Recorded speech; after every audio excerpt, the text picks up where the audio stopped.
Hello दोस्तों, आपका स्वागत है अनुवांशिकी चैप्टर में।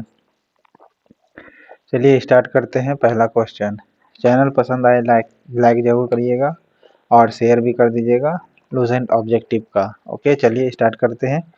अनुवांशिकता के जनक कहे जाते हैं किसे? अनुवांशिकता के जनक कहे जाते हैं किसे? आपको मेंडल को कहा जाता है, ग्रेगर मेंडल। ओके, अनुवांशिकता के जनक कौन है? मेंडल है।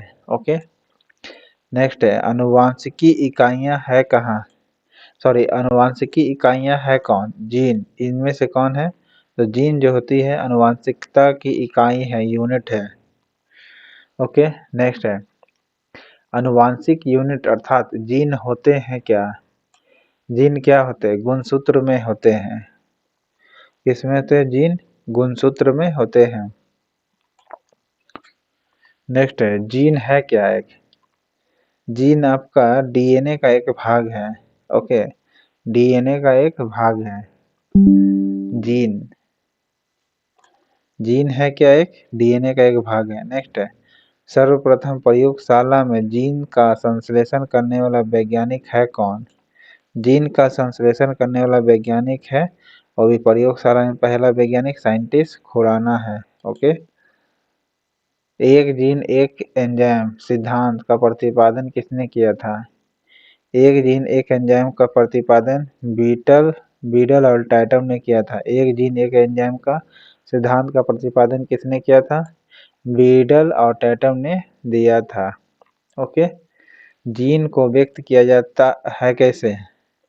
जीन को व्यक्त करेंगे, डीएनए का एक भाग भी है, हाँ है डीएनए का एक भाग, और ये अनुवांशिकता की यूनिट भी है, सही बात है, और इवोल्यूशन की इकाई भी है। ये इवोल्यूशन के भी इकाई है और अनुवांशिकता का भी इकाई है, और ये डीएनए का एक भाग भी है जीन। ओके, नेक्स्ट है, यहाँ एक जीन एक एंजाइम का सिद्धांत दिया था बीडल और टाइटम ने।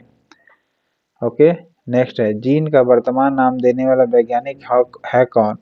जीन का वर्तमान नाम देने वाला जोहानसन है। ओके, कौन है? जोहानसन। कोशिका में पाए जाने वाला आनुवांशिक यूनिट या पदार्थ कौन सा है? डीएनए है। ओके, आनुवांशिक पदार्थ है कौन? डीएनए होगा। कोशिका में पाए जाने वाला आनुवांशिकी पदार्थ। ओके, प्रयोगशाला में सर्वप्रथम डीएनए का संश्लेषण किसने किया था?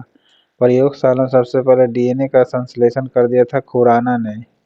ओके, नेक्स्ट है, खुराना जो है भारतीय वैज्ञानिक है, याद रखिएगा।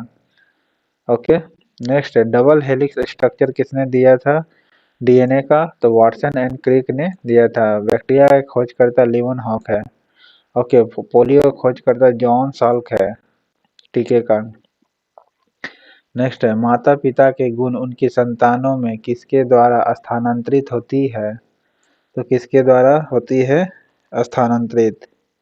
गुणसूत्र के द्वारा होती है।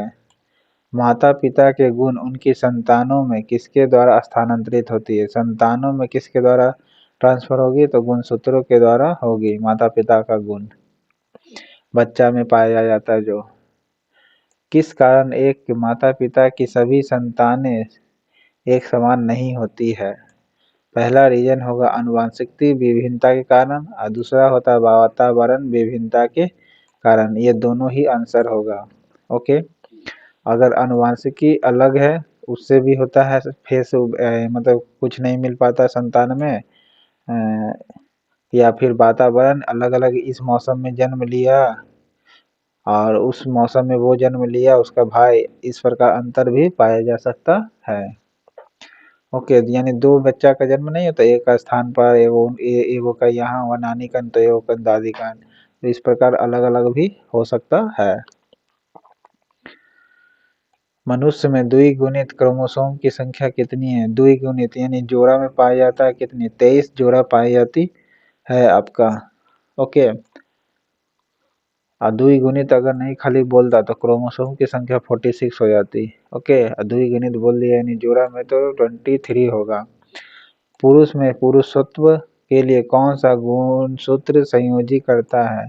यानी पुरुष बनने के लिए XY चाहिए और फीमेल बनने के लिए यानी लड़की जन्म होने के लिए XX चाहिए। एक सामान्य मानव शरीर कोशिका में गुणसूत्रों की संख्या कितनी होती है? सामान्य मानव शरीर में कोशिका में गुणसूत्रों की संख्या कितनी होती है? 46 होती है। बताएं थे 2 गिनित रहता तो 23 जोड़ी हो जाती। ओके, नेक्स्ट है, मनुष्य में नर का गुणसूत्र सम्मिलित होता है किसका? XY का, नर गुणसूत्र के लिए। नेक्स्ट है, नवजात शिशु के लिंग का निर्धारण किसके वंशागत हुए गुणसूत्र द्वारा किया जा सकता है? ओके, किसके द्वारा किया जा सकता है? पिता के द्वारा। फिर से सुनिएगा, नवजात शिशु के लिंग का निर्धारण किससे के वंशागत हुए गुणसूत्र द्वारा किया जा सकता है? तो पिता के जरिए किया जा सकता है। एक सामान्य मानव शुक्राणु में ऑटोसोम की संख्या कितनी होती है? ऑटोसोम की संख्या 22 जोड़ी होती है। ओके, कितनी होती है? ऑटोसोम की संख्या 22 जोड़ी होती है। ओके, याद रखिएगा। नेक्स्ट है,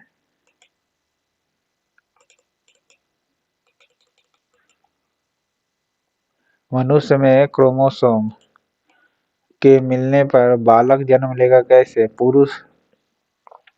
बालक जन्म लेने के लिए आपका होना चाहिए पुरुष का Y और स्त्री का X होना चाहिए। कौन सा लिंग सहलगन रोग है? लिंग सहलगन रोग जो है आपका वर्णद्धता है, कलर ब्लाइंडनेस जिसको इंग्लिश में कहते हैं, लिंग सहलगन रोग है। ओके,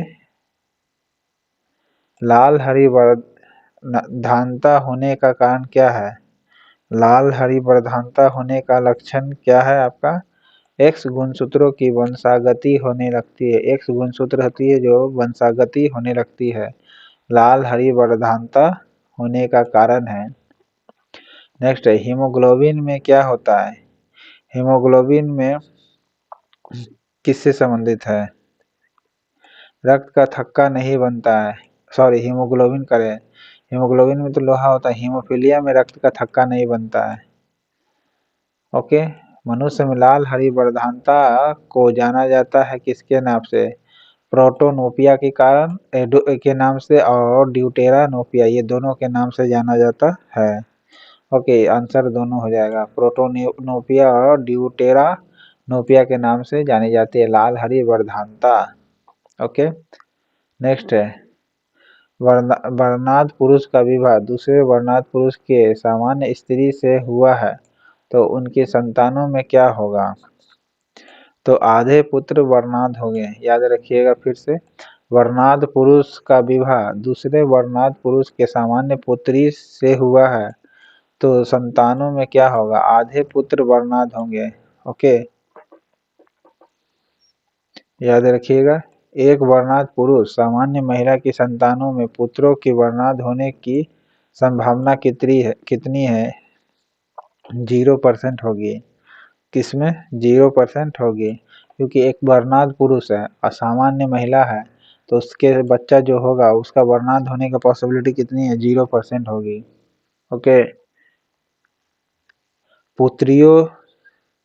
पुत्रियों वाला भले हो सकता था, ओके, लेकिन पुत्रों में नहीं होगा, यानी नाती में।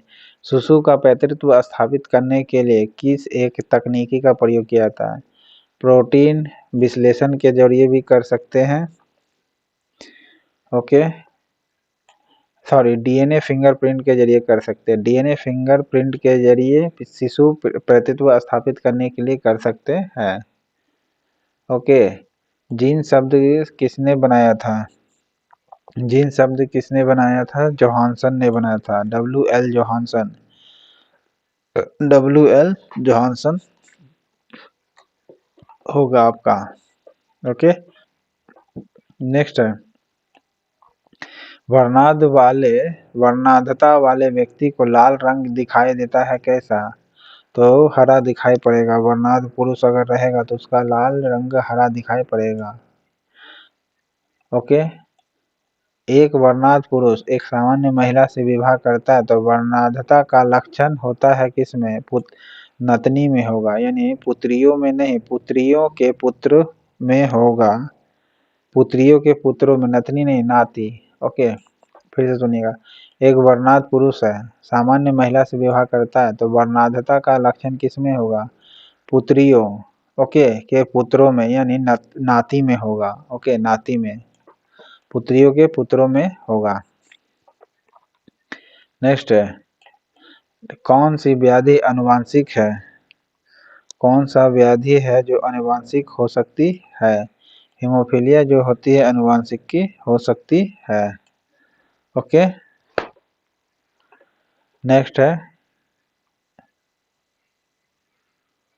एक व्यक्ति जिसका रक्त ए ग्रुप का सड़क दुर्घटना में गंभीर रूप से घायल हो जाता है, चिकित्सक रक्तदान की सलाह देते हैं, यानी रक्त लेने के दान करने की सलाह देते हैं। संबंधित व्यक्ति को रक्तदान हेतु कहा जाता है जिसके रक्त समूह इस प्रकार है, या तो वो ए ब्लड ग्रुप वाला ए ही ले सकता है, या फिर क्या होगा, सॉरी ए इधर ए वाला ही ले सकता है, या फिर ओ ग्रुप वाला भी ले सकता है।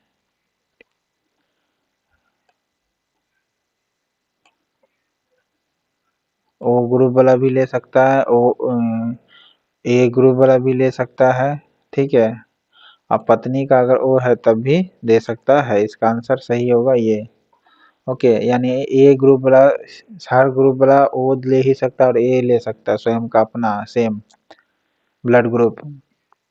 ओके, नेक्स्ट है, गुणसूत्र में होते हैं क्या? गुणसूत्र में होते हैं डीएनए और प्रोटीन। गुणसूत्र में क्या होते हैं? डीएनए और प्रोटीन होते हैं। नेक्स्ट है, डीएनए उंगली छाप का प्रयोग किसकी पहचान के लिए किया जाता है? डीएनए उंगली छाप के लिए किसका प्रयोग करते हैं? उंगली छाप का प्रयोग बलात्कारी का पता करने के लिए, माता पिता का पता करने के लिए, या फिर चोर है तब भी इसका पता करने के लिए डीएनए उंगली छाप का प्रयोग करते हैं। आंसर ये हो जाएगा डी।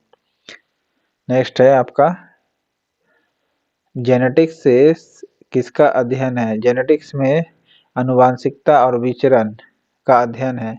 जेनेटिक्स किसका अध्ययन है? आनुवांशिकता और विचरण का अध्ययन है जेनेटिक्स से। ओके, आनुवांशिकता और विचरण अध्ययन है जेनेटिक्स से। नेक्स्ट है, लैंगिक जनन से आनुवांशिक विचरण कैसे होता है? आनुवांशिक विचरण कैसे होगा?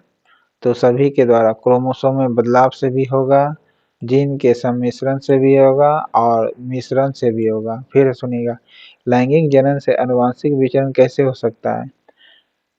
लैंगिक जनन, जैसे मनुष्य जो है लैंगिक जनन करता है, ठीक है, तो जीन का सम्मिश्रण हो सकता है, जीन का मिश्रण भी हो सकता है, और क्रोमोसोम में बदलाव से भी होता है आनुवांशिक विचरण। तो इस प्रकार आपका जेनेटिक्स चैप्टर आनुवांशिकी खत्म होता है। चैनल पसंद आए तो लाइक करिएगा, सब्सक्राइब करिएगा, हाँ शेयर जरूर करिएगा दोस्तों, ताकि आपको या फिर जो पढ़ने वाले उसको जानकारी मिल सके। Okay, thank you.